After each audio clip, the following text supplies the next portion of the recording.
येळकोट येळकोट पुण्यश्लोक अहिल्यादेवी होळकरांचा, सुभेदार मल्हारराव होळकरांचा, महाराजा यशवंतराव होळकरांचा, हर हर हर हर जय श्रीराम, जय जय श्रीराम।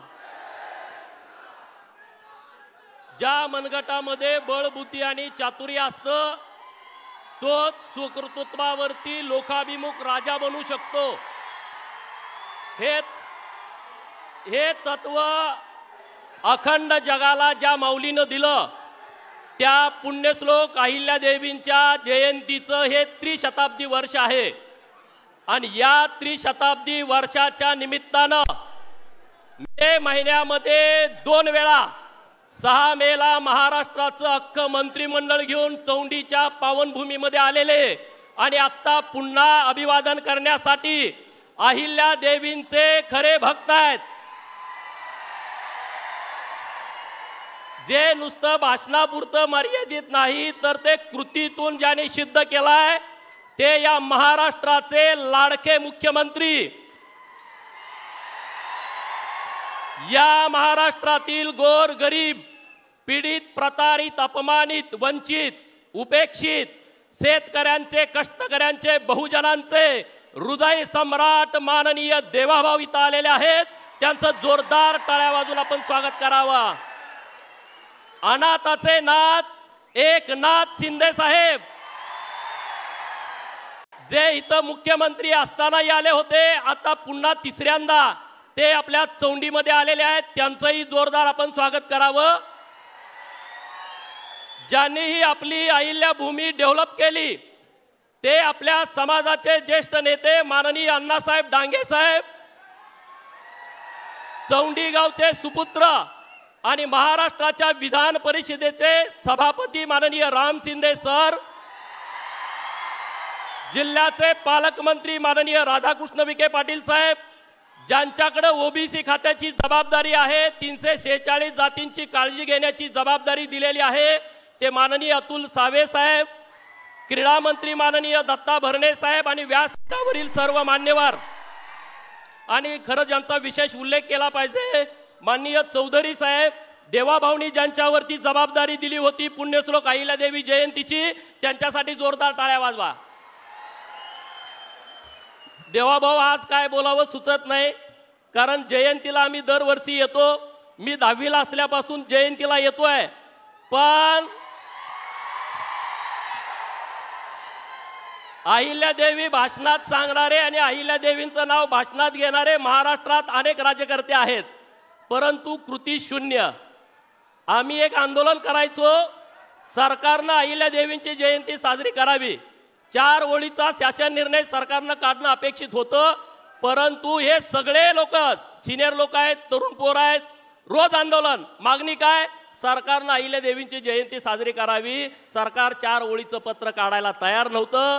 देवाभाऊ आपण मुख्यमंत्री झाला आणि 4 ओळीचा शासन निर्णय आला आणि मग महाराष्ट्रामध्ये आनंदाचं वातावरण झालं। अहिल्यादेवी म्हणल्या होत्या की राजकर्ती जमात बना, राजकर्ती जमात कशासाठी, देवाभाऊनी 4 ओळीचं पत्र मुंबईमधनं काढलं आणि ग्रामपंचायतचा ग्रामसेवक आणि सरपंच पळायला लागला, पंचायत समितीचा बीडीओ पळायला लागला, जिल्हा परिषदचा अध्यक्ष जिल्हा परिषदेचे सीओ म्हणायला लागले अरे जावा दुकानात अहिल्यादेवीचा फोटो मिळतोय का बघा, जिल्हाधिकारी कलेक्टर साहेब, आणि सगळ्या कार्यालयामध्ये धावाधाव उडाली की अरे अहिल्यादेवीचा फोटो कुठं आहे बघा। अरे त्यांनी कधी अहिल्यादेवी बघितली नव्हती, त्यांना अहिल्यादेवी फोटो आणि सावित्रीबाई फोटोतला फरक कळना, त्यांना राणीची लक्ष्मीबाई घोड्यावर बसलेली कळना, कारण त्यांनी कधी बघितलं नाही। इतका मोठा अन्याय, इतका मोठा अन्याय या देशामध्ये देशासाठी काम करणाऱ्या महापुरुषांच्या बाबतीमध्ये घडला असेल तर ते फक्त आणि फक्त होळकर घराणा आहे। आणि भाऊ तुम्ही न्याय दिला आणि आज आमच्यामध्ये आनंदाचं वातावरण पसरलेलं आहे। स्वतः हिंदू हृदय सम्राट बाळासाहेब ठाकरे साहेबांनी घोषणा केली होती 1988 ला औरंगाबाद तेव्हाच्या अमखास मैदानावरती की मी इथून पुढे औरंगाबादला औरंगाबाद म्हणणार नाही, संभाजीनगर म्हणणार। 1988, 1998, 2008, 2018 आणि 2022 ला देवाभाऊ आणि एकनाथ शिंदे साहेबांच्या नेतृत्वामध्ये बदल झाला। किती वर्ष गेली मोजा तुम्ही, मी त्यात वेळ घालवत नाही। पण या सगळ्या अहिल्या भक्तांनी देवाभाऊंच्याकडे एकनाथ शिंदे साहेबांच्याकडे मागणी केली की आम्हाला अहमदनगरच्या खुना इथं नको आहेत, आम्हाला अहिल्यानगर हवाय। आणि एका मिनिटामध्ये तुम्ही ते करून दिला, एका वर्षाच्या आतमध्ये तुम्ही निर्णय करून दिला। मी तुमचं मनापासून आभार व्यक्त करतो। चौकात जाऊन झेंडा लावा की, तुम्हाला लाव देतात का बघा? चौकात जाऊन झेंडा लावायला तुम्हाला लाव देतात का बघा? लाव देत नाहीत। पोलीस वाईंग वाईंग वाईंग वाईंग गाडी येते, चला आत बसा। ते लोक म्हणते तिथं अहिल्यादेवीचा पुतळा लावायचा नाही। अरे महाराष्ट्रातला सगळा क्षेत्रफळानं सगळ्यात मोठा जिल्हा, राजकीय दृष्ट्या अत्यंत संवेदन जिल्ह्याचं नाव एका वर्षाच्या आतमध्ये बदललं। हे अहिल्यादेवींच्या चरणी असलेले खरे भाव आहेत आपल्या सरकारचे, आपल्या नेतृत्वांचे। प्रत्येक हिंदूला वाटतं मरेपर्यंत एकदा तरी काशीला जावं, काशीच्या विश्वेश्वराचं दर्शन घ्यावं। 1770 ला अहिल्यादेवीनं त्या मंदिराचा जीर्णोद्धार केला। मंदिराला जागा नव्हती, अहिल्यादेवीने शेजारची जागा विकत घेतली आणि 1770, 1870, 1970 आणि 2018 बघा किती वर्ष गेली। 1947 ला भारत स्वतंत्र झाला, अनेक पंतप्रधान या देशाच्या पंतप्रधान पदावरती विराजमान झाले, परंतु कुणालाही वाटलं नाही काशी विश्वेश्वराच्या मंदिराचा कॉरिडॉर डेव्हलप करावा। परंतु गुजरात मधून एका सामान्य कुटुंबातून आलेला मुलगा जेव्हा देशाचा पंतप्रधान होतो, त्यांना वाटलं 1770 ला अहिल्यादेवीने जीर्णोद्धार केलाय आणि तो जीर्णोद्धार पुन्हा करण्याची आवश्यकता आहे। 2018 ला पायाभरणी केली आणि 2022 ला आपल्याला दर्शनासाठी तो कॉरिडॉर खुला करून दिला। हे काम अहिल्यादेवींचं आहे। म्हणून मी म्हणतोय की अहिल्यादेवींच्या विचारावरती काम करतायत। अहिल्यादेवींनी बाजूची जागा विकत घेतली होती, केंद्र सरकार, राज्य सरकार आणि तिथलं देवस्थान त्यांनी अख्ख्या 1 किलोमीटर मधली जागा विकत घेतली आणि अहिल्यादेवींचा पूर्णाकृती पुतळा हा तिथं काशी विश्वेश्वराच्या प्रांगणामध्ये बसवला। मित्रांनो, हा आमचा अभिमान आहे, आमचा सन्मान आहे, अहिल्यादेवींच्या कार्याचा केलेला तुम्ही सत्कार आहे। आणि म्हणून आज इथं बोलत असताना, अरे इथले सगळे सरपंच आहेत इथं, तुम्ही आमदारांकडे गेला, अहिल्यादेवींचं एक सभा मंडप करायचा आहे, 10 लाख रुपये द्या। किती हेलपाटे घातले तुम्ही? 10 लाख रुपये मिळवायला मिळाले का तुम्हाला? मिळाले का? खरं सांगा साहेबांना। अहो एका दमात तुम्ही 681 कोटी रुपये दिले, 681 कोटी रुपये। इथं शासकीय वैद्यकीय महाविद्यालय, त्याला अहिल्यादेवीचं नाव। बारामतीला शासकीय वैद्यकीय महाविद्यालय, त्याला अहिल्यादेवीचं नाव। अहिल्यादेवीच्या नावानं महाराष्ट्रातली 450 मंदिरं, त्याला अहिल्यादेवींच्या नावानं पुनर्जीवनाचं नाव आणि 2000 कोटी रुपयाचं वाटप, आता 5000 कोटी। सगळ्यांना मला विनंती करायची आहे मित्रांनो, धनगरवाड्यातनं अहिल्यादेवीचा कार्यक्रम कधी बाहेर गेला नाही। अण्णासाहेब डांगे जर या चौंडीत आले नसते तर चौंडी महाराष्ट्राला कळाली नसती। ही अतिशय गंभीर बाब आहे। आणि आज धनगरवाड्यातली पोर जयंती साजरी करायची, पावत्या छापून पावत्या गोळा करा, मग कार्यक्रम करा। पहिल्यांदा साहेब असं घडतंय, आम्ही सगळ्या फेसबुकला, व्हॉट्सअपला, ट्विटरला, सगळ्या भाजपच्या पेजवर बघतोय, सगळीकडे अहिल्यादेवी अहिल्यादेवी अहिल्यादेवी अहिल्यादेवी।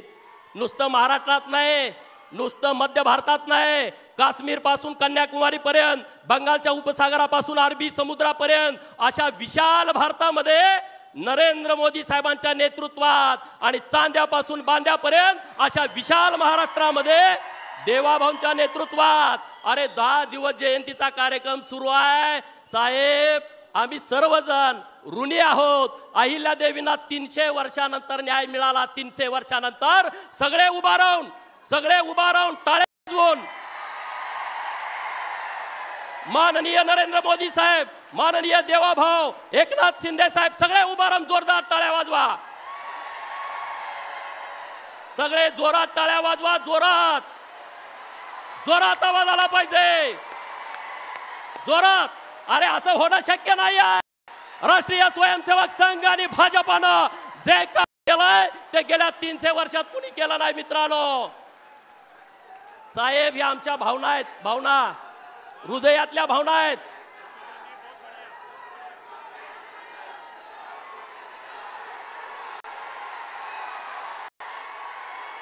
साहेब वाईट वाटतंय, हे कुणी काम केलं नाही. अहिल्या देवींची जयंती कुणी साजरी केली नाही, पण अख्ख्या देशात साजरी होते. उत्तर प्रदेश मध्ये साजरी होते, मध्य प्रदेश मध्ये साजरी होते, केरळामध्ये साजरी होते, अरे पश्चिम बंगालात साजरी होते.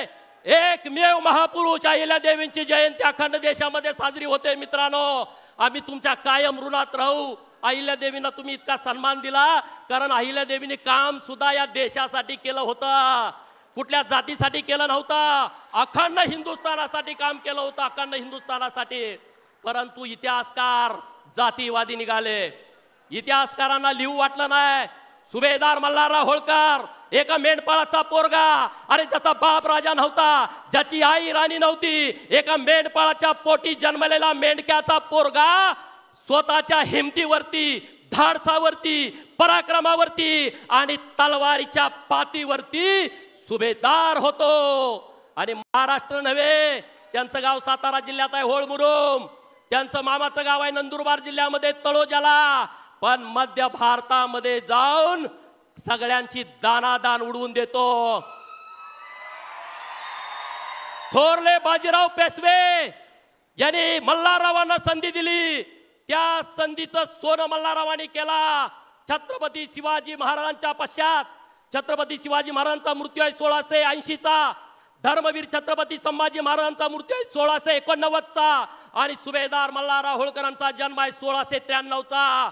छत्रपती शिवाजी महाराजांच्या नंतर हे हिंदवी स्वराज्याची पताका खांद्यावरती कुणी घ्यायची असा बाका प्रसंग पुढे आला होता. तेव्हा काही सरदार सुभेदार पुढे आले, त्यात सगळ्यात अग्रेसर होते सुभेदार मल्हारराव होळकर. सुभेदार मल्हारराव होळकर, पण त्यांचा इतिहास आला नाही. यशवंतराव होळकरांचा इतिहास आला नाही. आज मी धन्यवाद देतो. नुसतं कार्यक्रम सुरू नाहीत, पुस्तकं लिहायचं सुरू आहे, नुसते कार्यक्रम सुरू नाहीत. अहिल्या देवींच्या हातामध्ये पिंड असणारा फोटो आम्ही बघितलाय, अहिल्या देवींच्या घोड्यावरचा तलवार असलेला फोटो आम्ही बघितलाय. पण साहेब, सगळ्या इतिहासाचा अभ्यास करून चित्र सुद्धा अहिल्या देवींची चित्ररूपी इतिहास आमच्या समोर आणण्याचा आता खूप चांगला प्रयोग महाराष्ट्रामध्ये आणि देशामध्ये झालेला आहे. कुठं आहेत ते दुसरे पक्ष? मी टीका टिप्पणी करायला उभा राहिलो नाही. आज फक्त सकाळी 7 वाजता 8 वाजता त्यांनी पोस्ट टाकल्या. अरे सोलापूरच्या विद्यापीठाला नाव दिलं, त्याची तुम्हाला पण किंमत नाही. त्या माझ्या दलित भावाला जाऊन विचारा ना. संभाजीनगरच्या मराठवाडा विद्यापीठाला महामानव डॉक्टर बाबासाहेब आंबेडकर साहेबांचं नाव द्यावं म्हणून सगळा दलित समाज रस्त्यावरती आला. किती अत्याचार झाले, किती अन्याय झाले, किती बलात्कार झाले, किती झोपड्या जाळल्या आणि किती मर्डर झाले, तेव्हा बाबासाहेबांचं नाव दिलं. अरे आपल्या देवाभाऊनी आपल्या नुसत्या 4-5 आंदोलनावरती नाव दिलंय, त्याची तुम्हाला किंमत नाही. देवाभाऊ आता सोलापूरमध्ये अहिल्या देवींचा पूर्णाकृती पुतळा तयार आहे आणि नरेंद्र मोदी साहेबांच्या आपल्या उपस्थितीमध्ये तो पुतळा लोकार्पण व्हावा अशी कुलगुरूंची इच्छा आहे. तुम्ही तो कार्यक्रम लवकरात लवकर घ्यावा. मी आज काहीच मागणार नाही, मी आज काहीच मागणार नाही. आपण मागू परत. अरे आज इतकं दिलंय, इतकं दिलंय, इतकं दिलंय, दिलंय का नाही? खरं सांगा, दिलंय का नाही? सगळे सांगा. आरक्षणाचं तुमच्या मनामध्ये आहे, देवाभाऊ नक्की काहीतरी मार्ग काढते, तुम्ही चिंता करू नका. बरोबर ना? कारण आरक्षणाची लढाई आम्ही कोर्टात लढत होतो तेव्हा देवाभाऊनी आणि एकनाथ शिंदे साहेबांनी जे मागील ते लिहून दिलं. दुर्दैवानं आमच्या विरोधात निर्णय गेला. परंतु तुम्ही चिंता करू नका. देवाभाऊ आमच्या पोरांचं म्हणणं आहे, जिसकी जितनी संख्या भारी उसकी उतनी भागीदारी, या तत्वावरती आम्हाला न्याय मिळावा. अरे ओबीसीचं आरक्षण गेलं, आपलं सरकार आल्यानंतर आहे असं थांबवलं. जरा एकदा टाळ्या वाजवा देवाभाऊंसाठी. कोर्टामध्ये त्यांनी बाजू लावून धरली शिंदे साहेबांनी, देवेंद्र फडणवीस साहेबांनी. जसंच्या तसं आरक्षण राहिलं मित्रांनो. पण आम्हाला काय, आम्ही कामात आहे, आम्ही मेहुणीच्या लग्नाला गेलो, सासरवाडीत कोणतरी मेला, याच्या पलीकडे तुमची गाडी जाय ना. आज ज्या पद्धतीनं तुमचा उत्साह आहे, मी जास्तीचं बोलत नाही. देवाभाऊ, मी शब्द देतो सर्व लोकांच्या वतीनं, बाजी प्रभू देशपांडे जसे छत्रपती शिवाजी महाराजांच्यासाठी माझा राजा जोपर्यंत गडावरती पोहोचत नाही तोपर्यंत मी खिंड सोडणार नाही. माझा माझा राजा गडावरती पोचला म्हणून तोफेचा आवाज माझ्या कानावरती येत नाही तोपर्यंत मी जीव सोडणार नाही. हे सगळे बाजू प्रभू देशपांड्यांसारखे प्रामाणिक आहेत. ज्याला लढायचं त्याला समोरासमोर, कारण मल्हारराव होळकरांनी हे जे शास्त्र आणलं लढाईचं ते समोरासमोर लढाईचं शास्त्र आहे. होळकरांची लढाई मागून नाही समोरून आहे, डायरेक्ट. आणि त्यामुळे हे सगळे मावळे हे तुमच्या सोबत राहतील. मी एक विनंती करणार आहे, धर्मांतरण बंदीचा कायदा पण महाराष्ट्रामध्ये आणताय, लव जिहादचा कायदा पण महाराष्ट्रामध्ये आणताय. माझी एक मागणी आपल्याकडं, पुण्यश्लोक अहिल्यादेवींच्या नावानं धर्मांतरणाचा कायदा या महाराष्ट्रामध्ये यावा आणि धर्मवीर छत्रपती संभाजी महाराजांच्या नावानं लव जिहादच्या विरोधातला कायदा या महाराष्ट्रामध्ये यावा अशी तुम्हाला सर्वांच्या वतीनं विनंती करतो. मी आता जास्तीचा वेळ घेत नाही, पण तुम्ही आम्हाला सर्वांनी उपकार केलेला आहे. आम्ही तुमच्या नक्की उपकारात राहू. जय हिंद, जय महाराष्ट्र, जय मल्हार.